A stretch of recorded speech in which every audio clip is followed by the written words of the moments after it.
In my preview video for One Fight Night 19, I'd said that this is the best Fight Night card that we've had in a little bit of time. Maybe not as good on paper as 1165, but it's certainly delivered more than that card. And I think it delivered more than some of the Fight Night events we've had as of late as well. Although I say that 17 was quite a good card in the end, even though it didn't look stacked on paper, that December event. But regardless, I think the One Fight Night 19, which at the time of this video going live will have been the night before, was a really good night of fights. Some really great performances, some good back and forth contests, and lots to get stuck into, in my opinion. And all capped off with a phenomenal main event, which we will get to. Kicking off the card, I will pull up the results actually, just so you guys can see there. Kicking off the card, we had a strawweight Muay Thai contest between Tom Poon and Timur Chukov. Tom Poon made quick work of Chukov. 3 knockdowns in the first 2 minutes, I think it was. I don't think it went too much further. But dominant performance. As I tweeted out at the time, follow me on Twitter or X at Kyle Diamond JOU. Tom Poon is a really good curtain joker for these events because the man is entertaining. After that, we got a strawweight MMA contest. Mansour Malachiev taking on former champion Yosuke Saruta. This was a really good fight. The first 2 rounds were fantastic. Malachiev dropping Saruta in that first round, and then Saruta nearly locking up I believe he had a mounted guillotine, did he? Or something like that, over Malachiev in the second. And then the third round was a bit of a lull in the action. I thought Malachiev did a fairly good job of keeping himself in front in that final round to clinch the result there. And, he's back in the title picture already with that win. So a big win for Mansour Malachiev there. Next up, you had one of the performances of the night from Martina Kuchinska, who stepped in on late notice to make her One Championship debut against Wonder Girl Jarunsak after her mixed rules fight with Dayan Cardoso fell apart. And Kuchinska looked fantastic. This fight did actually go about halfway into the second round, but it was not competitive at all. I mean, that first round was totally dominant. The output from Kuchinska was phenomenal. Accuracy was very good, and it looked like, from the moment she started hitting Jarunsak and letting her hands go, that Jarunsak just didn't ever have a moment to come back into this fight. It was like she wasn't giving her any time to think at any point, and she got the finish, and she got performance bonus for it as well, and fantastic, I should say as well. Tom Poon also got a performance bonus for his first round knockout in the opening bout. Moving on, the featherweight Muay Thai division, you had Luke. I always forget how you're supposed to pronounce his surname. Lisi? I think it's Lisi. Taking on Eddie Abasolo. This was my pick for fight of the night, and the main event beat it, but we'll get to that, like I said. But this was a close second, I think. This was a fantastic fight between these guys. Both of them managed to drop their opponents. It was just such an interesting clash of styles. I personally felt like Luke did enough to win it in that third round. He did win the split decision as well, but Eddie Abasolo had his moments. Of course, he dropped Luke pretty hard, but both these guys, so fun to watch. Luke is quickly becoming one of my favorite fighters to watch in One Championship. I absolutely love watching that guy. He's phenomenal. So I'm glad to see him pick up a win here, because 2 losses on the bounce to start his one account would have been tough, and I don't think it would have been reflective of his skill level either.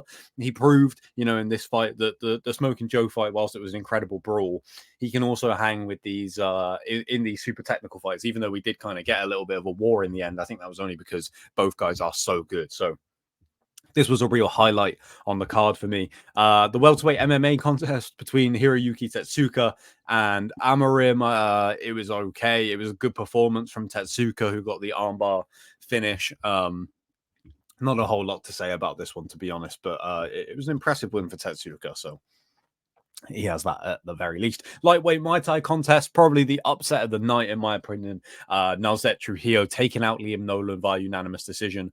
I actually thought that Nolan, it very much seemed like, from my point of view, that the big kind of thing hanging over this fight was, couldn't Liam Nolan get back to really, he controls fights so well, but can he get back to really letting things go, taking a few risks, and finding a finish. And I felt like he was on his way there. That first round was very controlled, and I felt like he was starting to get a little bit more confident. And then he got dropped. Was it in the first or second? But it was the second round he got dropped by that step in elbow.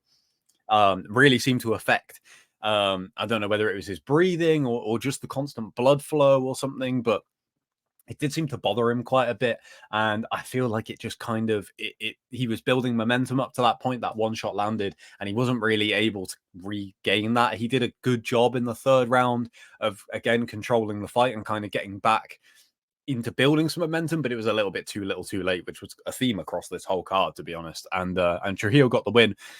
I think that Nolan, if he had just landed that one big shot, if he drops Trujillo, he wins the fight easy because that counters Trujillo out, and Nolan definitely controlled the majority of the fight, but it was just that one shot that was the difference. And I think that Nolan will come back better than this, for sure. It's good to see him stay active, so I hope that doesn't change because of this loss, but clearly some things to continue working on here, and I suppose a little bit similar to the Sinsumet fight, where I think a lot of people had him winning that one, and then Sinsumet landed that shot that knocked him out, and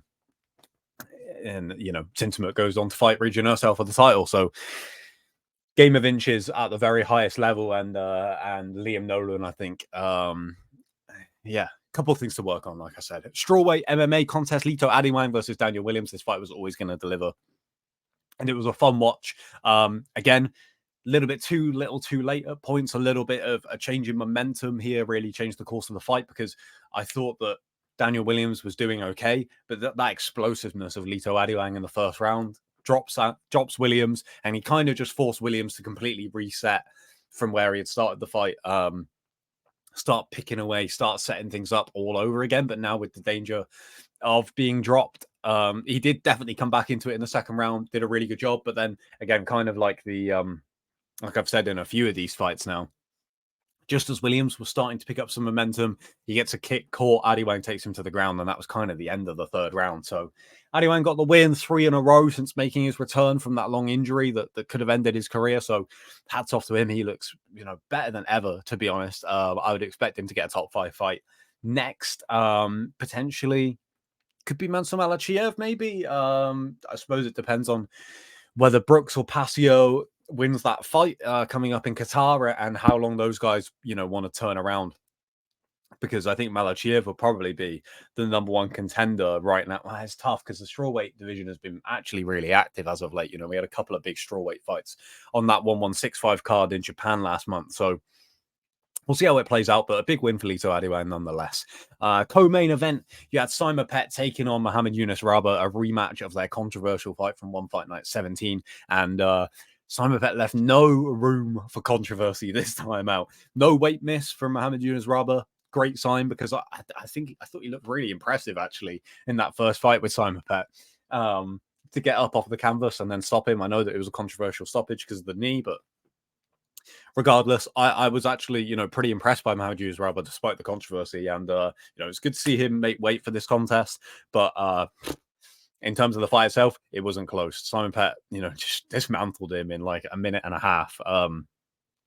Back to winning ways for him. And, we'll see how the bantamweight Muay Thai division plays out, because it's hard to imagine Simon Pett getting a title shot, to be honest, anytime soon, purely because you've got Nico Carrillo hanging in the wings.